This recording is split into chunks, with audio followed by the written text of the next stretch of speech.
सातबाराच्या बातमीपत्रात आपलं पुन्हा स्वागत। शासकीय माहिती मागितल्यावर शिरोळचे गटविकास अधिकारी विजय परीट यांनी कारवाई करण्याची धमकी दिल्याचा आरोप सामाजिक कार्यकर्ते उमेश कोळी यांनी केलाय। दरम्यान कोळी यांनी केलेले आरोप चुकीचे असून याबाबत सुनावणी होऊन निर्णय घेण्यात येणार असल्याचं गटविकास अधिकारी परीट यांनी सांगितलं।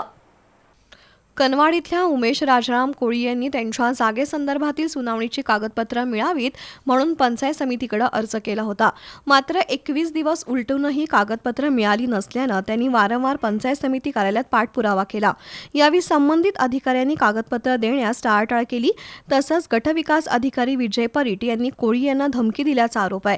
सारखं कार्यालयात आलास तर तुझं प्रकरण अडकवून टाकीन, आयुष्यभर कोर्टात फेऱ्या मारायला लावीन अशी धमकी परीट यांनी दिल्याचा आरोप कोळी यांनी केलाय। तसंच आपल्याला न्याय मिळाला नाही तर आत्मदहन करण्याचा इशाराही उमेश कोळी यांनी दिलाय। काय संबंध नाही, तुझी जेव्हा मीटिंग आहे तेव्हा ये। आणि मीटिंगला सुद्धा मला अगोदर नोटीस देत नाही। ज्या दिवशी मीटिंग असते त्या दिवशी मी इथं ऑफिसमध्ये आल्यानंतर मला नोटीस मिळते। त्या नोटीसला जावं क्रमांक नसतोय, ते नोटीस इथं कुठं नोंद नसते। आणि मीटिंग सगळे बेकायदेशीर हे काम चालू आहे। विस्तार अधिकारी म्हणतात हे माझ्याकडे काय काम होत नाही, मी काय करत नाही।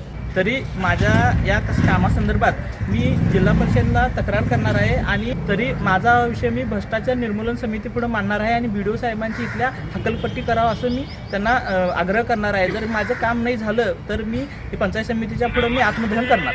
दरम्यान कोळी यांनी केलेले आरोप चुकीचे असून याबाबत सुनावणी होऊन निर्णय घेण्यात येणार असल्याचं गटविकास अधिकारी परीट यांनी सांगितलं। त्यांच्या एक जागेच्या बाबतीतला वाद आमच्याकडे प्रलंबित होता। त्या संदर्भानं त्यांना मी पत्रही काढलेलं आहे आणि बुधवारी म्हणजेच 1 तारखेला 4 वाजता त्यांची सुनावणी ठेवलेली आहे। आणि या संदर्भात त्यांना मी व्यवस्थित विदित केलेलं आहे, कल्पना दिलेली होती आणि त्यांची तसेच सरपंच ग्रामसेवक म्हणजे ग्रामपंचायत या दोन्हींची बाजू ऐकून घेऊन त्यांच्या डॉक्युमेंट्सची पाहणी करून मग कायदेशीर बाबी ज्या असतील त्याचे विचार करून मग तो निकाल देण्याचा होता। तर या संदर्भानं मी त्यांना व्यवस्थित कल्पना दिलेली आहे आणि त्यांना नोटीस पण हे केलेलं आहे, इश्यू केलेले आहे। संबंधितांना पण त्याच्या विरुद्ध पार्टी आहे ते असेल किंवा ग्रामपंचायत असेल या सगळ्यांनाही आपण नोटीस लागू केलेले आहेत आणि त्यांची सुनावणी घेऊन त्यांच्या डॉक्युमेंट्स आणि कायदेशीर बाबीच्या आधारे योग्य तो निर्णय घेतला जाईल।